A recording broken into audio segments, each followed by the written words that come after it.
우리 옆 사람과 인사 나누겠습니다. 할렐루야, 반갑습니다. 사랑합니다.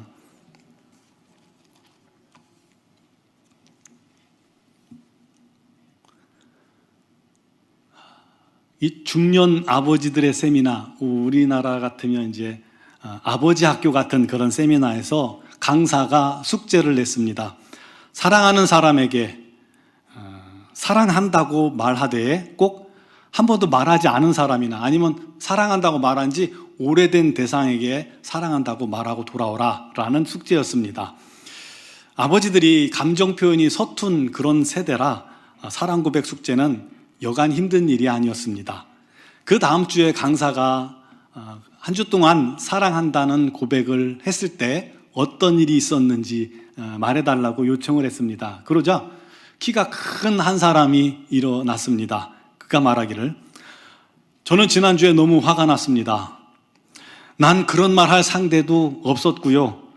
또 그런 개인적인 일을 숙제로 낸다는 게 별로 기분이 안 좋았습니다. 그런데 차를 몰고 집으로 가던 중에 내 양심이 내게 말을 걸더군요. 누구에게 사랑한다고 말해야 할지 스스로 잘 알고 있지 않냐고요. 이 남자는 5년 전에 아버지와 크게 말다툼을 벌인 거예요. 그리고는 그 뒤로 서로 말도 하지 않고 마주치기도 싫어서 잘 만나지도 않은 겁니다. 얼마나 힘들겠습니까? 부모 자식 간에 그렇게 벽을 쌓고 살아간다는 것이요. 그날 차에서 남자는 이번 기회가 아니면 참 힘들겠다, 더 늦으면 힘들겠다라는 그런 생각이 들어서 아버지에게 사랑한다고 말하기로 결심을 했습니다. 그 결심을 하고 나니까 그날 저녁에 마음이 감동이 오고 그렇게 흥분이 돼서 잠을 못 자겠더랍니다. 다음날 아침 일찍 아버지에게 전화를 걸었습니다. 아버지, 오늘 퇴근 후에 잠깐 들러도 되겠습니까? 그랬더니 아버지께서 별로 좋아하지 않는 투로 대답하시더랍니다. 무슨 일이냐? 그래도 허락은 해주셔서 그날 저녁에 회사에서 업무를 마치고 아버지 집으로 갔습니다. 초인종을 눌렀고 아버지께서 문을 열고 나오자마자 늦으면 또 머뭇거리면 말을 못할 것 같으니까 나오자마자 아버지에게 그렇게 말했다고 합니다. 아버지, 전 아버지를 그 누구보다 사랑합니다. 너무 긴장되고 또 어색했는데 그 순간 아버지의 표정이 변화되기 시작하더니 아버지의 주름이 펴지고 또 아버지의 표정이 확 풀어지시더랍니다. 그러면서 그 아버지가 울기 시작하신 거예요. 아버지는 떨리는 손으로 그 아들을 꼭 끌어안으면서 얘야, 나도 널 사랑한다. 하지만 그동안 말을 할 수가 없어서 미안해.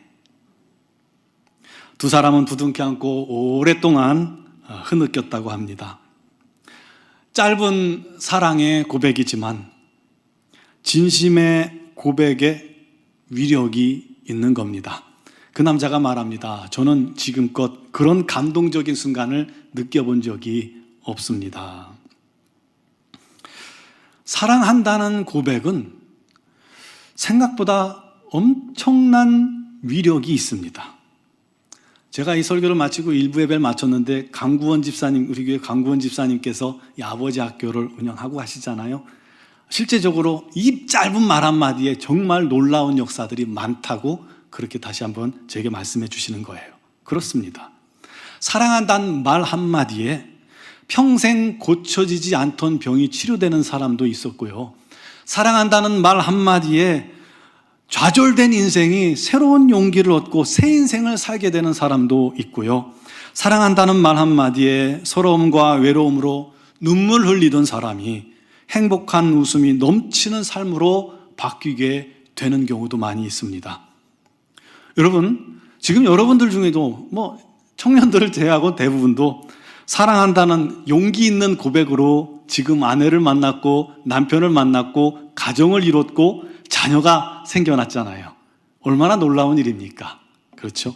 사랑은 그거 하나만으로 참 위대한 것입니다. 사랑의 위대한 역사는 우리의 육적인 일뿐만 아니라 영적인 일에도 나타납니다. 여러분, 예수님과 내가 사랑 고백이 오고 가는 그 자리에 엄청난 하나님의 역사가 일어난다는 사실을 아십니까? 오늘 말씀을 통해서 우리를 향하신 그 주님의 뜨거운 사랑을 우리가 깨닫게 되길 바랍니다. 또한 우리를 향하신 그 주님의 뜨거운 사랑 앞에 우리도 반응하여서 주님께 사랑을 고백하는 이 시간 되기를 간절히 바랍니다.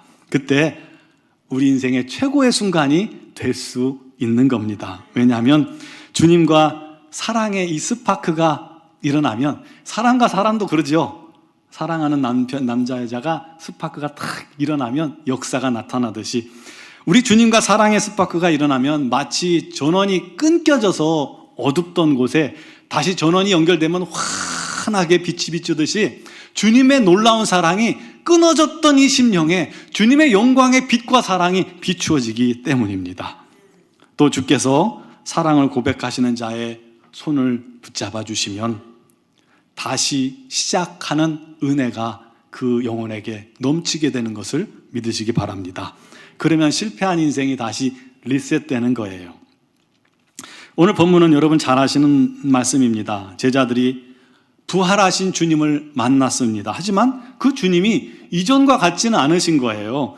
뭔가 신비로운, 한 번도 경험하지 못한 신비로운 존재가 되신 거예요. 닫아놨는데 닫힌 곳에 주님께서 호련히 나타나셨고, 또 말씀하시는 중에 호련히 사라지기도 하셨습니다.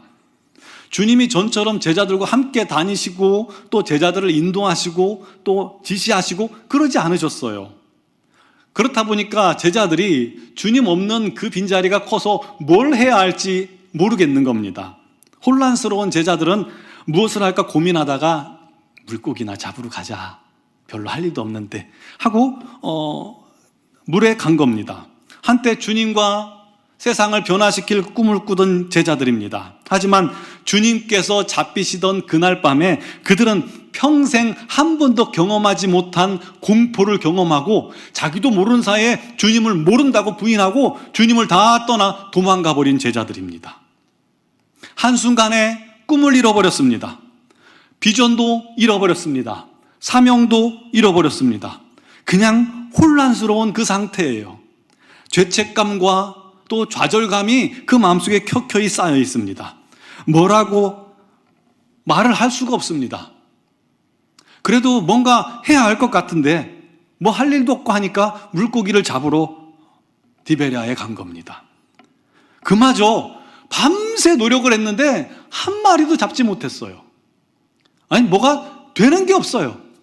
주님의 그 빈자리가, 주님의 공백이 이 제자들에게 너무나도 큰 겁니다. 그때 육지에서 한 사람이, 한 90여 미터 떨어진 육지에서 한 사람이 소리를 쳤습니다. 너희에게 고기가 있느냐? 없습니다. 그러면 배 오른편에 그물을 던져라. 그러면 잡히리라. 그래서 혹시나 하는 마음으로 또 던졌더니 물고기들이, 그 없던 물고기들이, 한 마리도 안 보이던 물고기들이 막 그물 안으로 몰려드는 듯이 그런 느낌을 받고요. 아닌 게 아니라 그물을 건질 수조차 없을 만큼 많은 물고기를 잡았습니다. 그때 제자들이 눈치를 챘죠. 이미 전에 그런 경험을 한번 했었잖아요. 한 제자가 그래서 주님이시다 하고 소리를 칩니다. 그 소리를 듣자마자 성격 급한 베드로는 물속에 뛰어들었습니다. 헤엄을 쳐서 간 거예요. 나머지 제자들은 주님을 만나러 배를 몰고 물가로 나아갔습니다. 갔더니 이미 주님께서 불을 피우셔서 물고기도 굽고 계셨고 또 떡도 구워 놓으셔서 제자들을 위해서 아침 식사를 차려 놓으신 것입니다. 그렇게 감격적인 만남을 주님과 다시 한번 제자들이 이루고 식사를 합니다. 그런데 제일 먼저 물에 뛰어들고 갔던 그 베드로가 너무 조용해요. 눈에 띄지 않아요. 한마디도 하지 못해요. 다른 제자들도 별로 말을 못했는데 베드로는 더합니다. 왜 그랬을까요? 염치가 없어서 못한 겁니다. 3번이나 주님을 부인하고 저주하기까지 하며 주님을 부인했잖아요. 주님을 부인하고 법정을 돌아봤는데 그곳에서 주님이 베드로를 보고 계셨습니다. 눈이 마주쳤어요. 눈만 안 마주쳤어도 좀 뭔가 좀 덜할 텐데 그 주님과 눈이 마주쳤다고 생각해 보세요. 그러니 베드로가 너무 죄송하고 미안해서 말도 못하는 겁니다. 여러분, 우리도 어쩔 때는 주님 뵙기조차 죄송할 때가 있죠. 너무 죄송해서 참 이 주 앞에 나와서 기도하는 것조차 송구스러울 때가 있을 겁니다. 그래도 아무리 죄송해도 주 앞에 무릎 꿇는 것이 지혜임을 믿으시기 바랍니다. 송구스럽다고 멀리 떨어지면 더 안 되는 겁니다. 그렇게 베드로는 아마 겉으로는 아니더라도 마음으로라도 울면서 구석에서 쭈그리고 주님을 바라보며 식사를 하고 있었을 겁니다.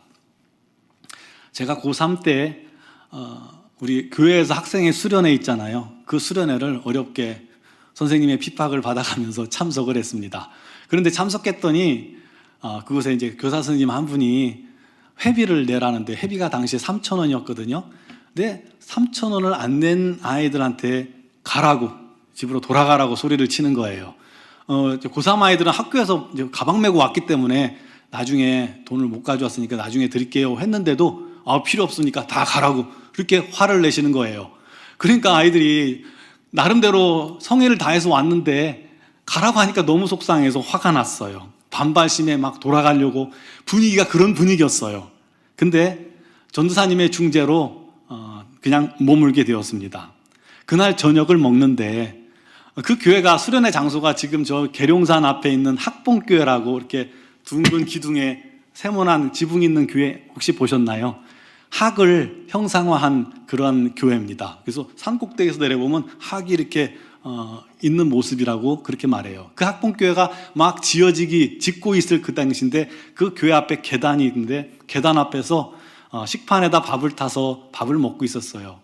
그런데 제가 먹고 있던 바로 앞에 저의 동기 친구가 있는데 저보다 이 눈이 한 3배 정도 큰 친구였어요. 굉장히 눈이 큰데 그 친구 눈에서 눈물이 뚝뚝뚝뚝 떨어지는 거예요. 그냥 흐르는 것도 아니라 얼마나 눈물을 뚝뚝뚝 흘렸는지 깜짝 놀랐습니다. 그런데 눈물을 흘리면서도 걔 입에는요 마치 그 다람쥐가 먹을 걸 막 넣어가지고 이렇게 볼이 부푼 것처럼 입안에 밥이 꽉 들어있는데 울면서 계속해서 또 밥을 퍼갖고 넣고 또 넣고 막 꾸역꾸역 밀어 넣으면서 우는 거예요. 왜냐하면 그 선생님이 그 친구의 큰형이었거든요. 속상했던 거예요. 그 우는 모습을 보니까 또 저희가 얼마나 미안하고 얼마나 마음이 아프던지요. 아직까지 그 모습이 선하게 기억이 됩니다. 아마도 베드로도 그랬을 거예요. 뭐 넘어가겠습니까? 입에 넣으면서 눈물을 참으면서 그렇게 식사를 했을 겁니다. 그런데 그 베드로를 왜 주님께서 모르셨겠어요? 식후 베드로에게 우리 주님께서 먼저 말을 걸어주셨습니다. 요한의 아들 시몬아, 네가 이 사람들보다 나를 더 사랑하느냐? 기다렸다는 듯이 베드로가 대답합니다. 주님, 그렇습니다. 내가 주님 사랑하는 줄 주께서 아시나이다. 똑같은 질문을 3번을 반복하셨죠. 그때마다 베드로가 대답하고 그때마다 주님께서 내 어린 양을 먹이라, 내 양을 치라, 내 양을 먹이라 말씀해 주셨습니다. 우리 주님은 베드로를 너무 잘 아십니다. 베드로가 주님을 얼마나 사랑하는지 아셔요. 베드로가 주님을 위해서 목숨도 바칠 수 있는 인물이라는 걸 잘 아십니다. 반면 베드로의 연약함도 잘 아십니다. 베드로가 3번 부인할 것 다 알고 계셨고요. 베드로가 주님을 부인하고 멀리 도망칠 것도 다 알고 계셨습니다. 베드로가 실패할 것도 알고 계셨고 제자들이 다 그렇게 할 거 알고 계셨어요. 아시면서도 우리 주님 실패를 경험하도록 놔두신 것입니다. 왜요? 이 베드로의 숨은 잠재력을,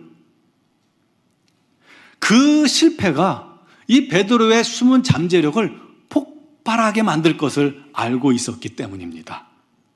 첫 번째 질문은 베드로가 실패한 그 부분, 주님을 사랑하는 자기 진심을 다시 한번 고백할 기회를 주신 것이고요. 두 번째로 네가 날 사랑하느냐라고 물으신 것은 상처 있고 좌절되고 실패한 마음을 사랑 고백을 통해서, 주님을 내가 사랑합니다 하는 고백을 통해서 치유할 수 있는 기회를 주신 것이고요. 또 세 번째 질문은 잃어버렸던 베드로의 사명을 다시 회복할 수 있는 기회를 우리 주님께서 주신 것입니다. 이 세 번의 고백으로 그 자리에서 베드로가 완전히 깨졌습니다. 마치 알을 깨고 새로운 생명이 막 탄생하는 것처럼 베드로 안에 있는 내재되었던, 그리고 드러나지 않았던 이 영적인 이 잠재력이 그 순간 터져 나오기 시작한 겁니다. 훗날 베드로는 초대교회 지도자가 되었고 주님을 위해 십자가에 거꾸로 순교당하지 않습니까?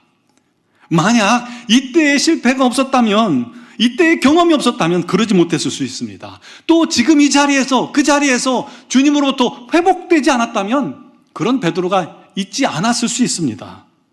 그는 실패자요, 평범한 어부로 남았을 수 있습니다. 그러나 주님은 실패를 통해서 그를 다시 세움으로 그를 최고의 사도가 되게 하셨던 것입니다. 여러분, 그 주님이 저와 여러분을 낱낱이 알고 계신 것을 믿으시기 바랍니다. 여러분 마음 깊은 곳에 있는 그 상처 우리 주님 아세요. 그 실패 우리 주님 아십니다. 여러분 말 못할 그 슬픔 우리 주님 알고 계십니다. 여러분이 주님을 얼만큼 사랑하시는지도 우리 주님이 다 알고 계십니다. 반대로 저와 여러분이 얼마나 연약한 자인지도 알고 계세요. 우리가 믿는 일에 실패하고, 사랑하는 일에 날마다 실패하고, 순종하는 일에 실패하고, 주님과의 약속에 거의 매일같이 실패하는 것 우리 주님 다 알고 계십니다. 그러나 저와 여러분 안에 있는 영적인 잠재력도 알고 계십니다. 그래서 저와 여러분의 삶 속에 실패를 경험하게 놔두시는 거예요. 우리가 실패에 가슴 아프고 좌절했지만 그곳에서 우리 주님을 다시 만나기만 한다면, 그곳에서 주님을 향한 우리의 사랑을 다시 확인하기만 한다면 놀라운 우리 하나님의 은혜가 임함으로 다시 한번 기회가 우리에게 주어져서 놀라운 하나님의 은혜로 사는 자들이 되게 하실 줄 믿습니다. 여러분, 주님께서 다시 시작할 기회를 주시는 그곳은 평안한 안방이 아니더라고요. 우리가 잘 나갈 때도 아니더라고요. 벼랑 끝에 섰을 때에 더 이상 내려갈 수 없는 바닥에 서 있는 그런 우리들에게 우리 주님 항상 보면 손을 내밀어 주시고 내가 널 사랑한다 말씀해 주시고 다시 일어서 우리 주님께서 이끌어 주심을 믿으시기 바랍니다. 여러분, 가늠한 여인도 다시 시작하게 된 것은 돌을 맞아 죽을 수밖에 없는 그 자리에서 다시 시작되었습니다. 그 자리에서 주님을 만남으로 말미암아 그 인생이 새롭게 되었어요. 삼손도 다시 시작한 곳은 그렇게 경멸하던 다곤 신전 한복판이었습니다. 포로로 붙잡힌 그 자리였습니다. 다윗이 다시 시작한 곳은 범죄함으로 말미암아 첫째 아들을 잃고 금식하며 하나님 앞에 무릎 꿇고 회개한 그 자리였습니다. 우리도 가장 밑바닥을 경험한 그곳에서 주님께서 다시 시작하게 하실 줄 믿으시기 바랍니다. 어떻게 다시 시작할까요? 어떻게 다시 시작하게 하실까요? 서로의 사랑을 확인할 때 시작됩니다. 여러분의 사랑과 우리 주님의 사랑이 만날 때 시작됩니다. 나를 사랑하냐고 묻는 사람은 상대방을 사랑하기 때문에 묻는 겁니다. 자기는 사랑도 하지 않으면서 나를 사랑하냐고 묻는 사람은 거의 없어요. 예수님도 베드로를 얼마나 사랑하세요. 사랑하기 때문에 베드로야, 네가 날 사랑하니? 하고 물으신 겁니다. 아내들이 남편들에게 여보 나 사랑해? 라고 묻잖아요. 안 물으시는 걸로. 그렇게 사랑해 하고 물으면 젊었을 땐 물어요. 아직까지 묻고 계시면 젊으신 거예요. 네. 사랑해라고 부르면 남자들은 뭐 사랑하니까 이렇게 함께 있고 이렇게 잘 살고 있는데 또 사랑하냐고 물어보면 도대체 뭐라고 얘기하고, 또 사랑하라고 말하기가 참 쑥스럽기도 하고 도대체 어쩌란 말이야 하고 굉장히 당황해합니다. 그냥 같이, 남자들은 같이 있는 것만으로도 행동으로 보여주는 게 사랑하는 거지 라고 생각합니다. 쑥스러워서요. 그런데 아내들이 나 사랑해요 라고 부를 때는 남편을 아내가 너무너무 사랑하기 때문에, 너무 사랑하는 마음이 가득해서 남편의 사랑을 다시 한번 확인하고 싶을 때 나 사랑해요 라고 묻더라고요. 맞죠? 아멘.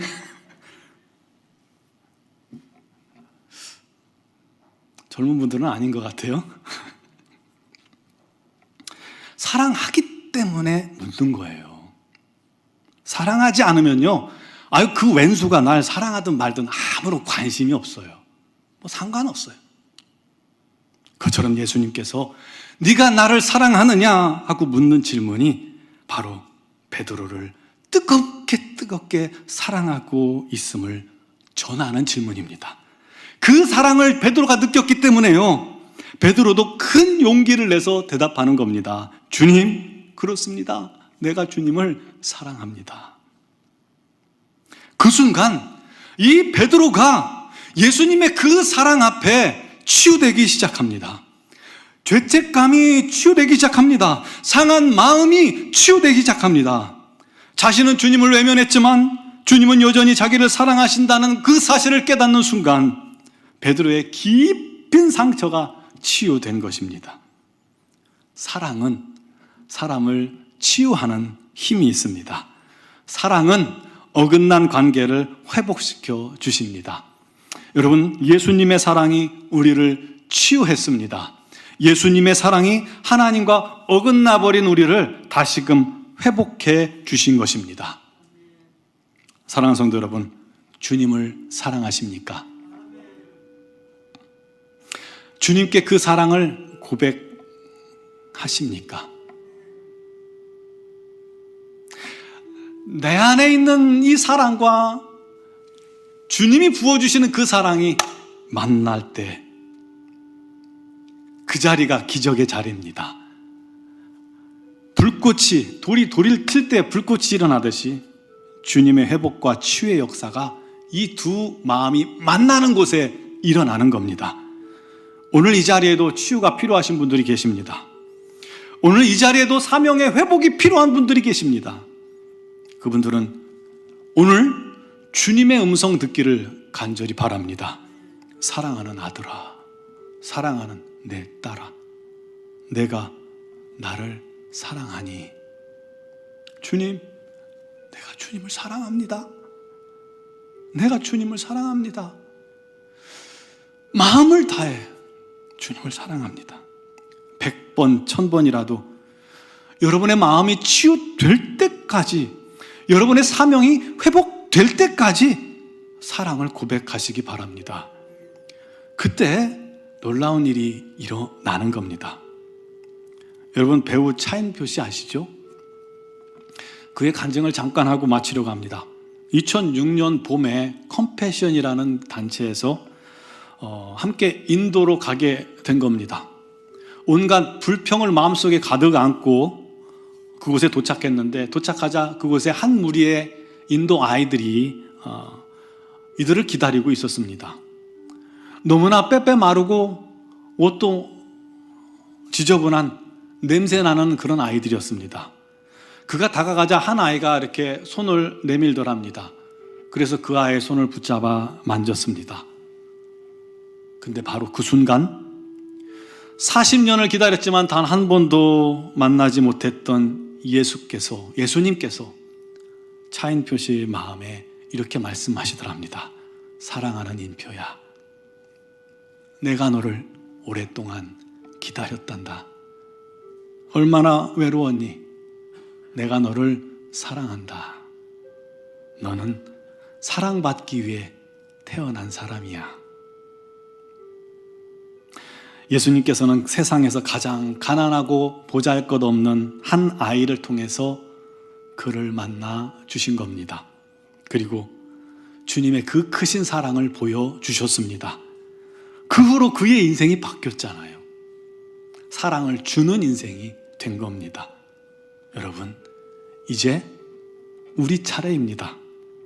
주님은 이미 저와 여러분에게 당신의 생명을 다해 피를 다 쏟아 사랑을 고백하셨습니다. 그 주님을 만나시기 바랍니다. 어떻게요? 그 누구보다도 주님을 더 사랑하기로 작정하십시오. 그리고 마음과 뜻을 다해 이 시간 주님께 사랑을 고백하세요. 그냥 입술로만 하지 말고 사랑합니다, 주님. 2번이건 3번이건 4번이건 5번이건 주님께 사랑을 고백하세요. 진정한 사랑이 통할 때 우리의 신앙생활이 행복해집니다. 주님과 진정한 사랑이 통하는 관계가 될 때 우리의 신앙이 자유로워집니다. 그러나 사랑하지 못하는 신앙생활은 종이 되기 쉽습니다. 사랑하지 못하는 그는 울리는 꽹과리가 되고 맙니다. 사랑이 없으면 우리의 노력이 아무 소용이 없고 우리의 헌신도 아무 소용이 없습니다. 그러나 사랑하면 나머지는 저절로 됩니다. 사랑받고 또 사랑하고 또 사랑 주는 그런 성도가 되시기를 주님의 이름으로 축원합니다. 우리 사랑합니다 나의 예수님, 이 찬양으로 우리의 마음을 고백하시고 기도하는 시간 갖겠습니다.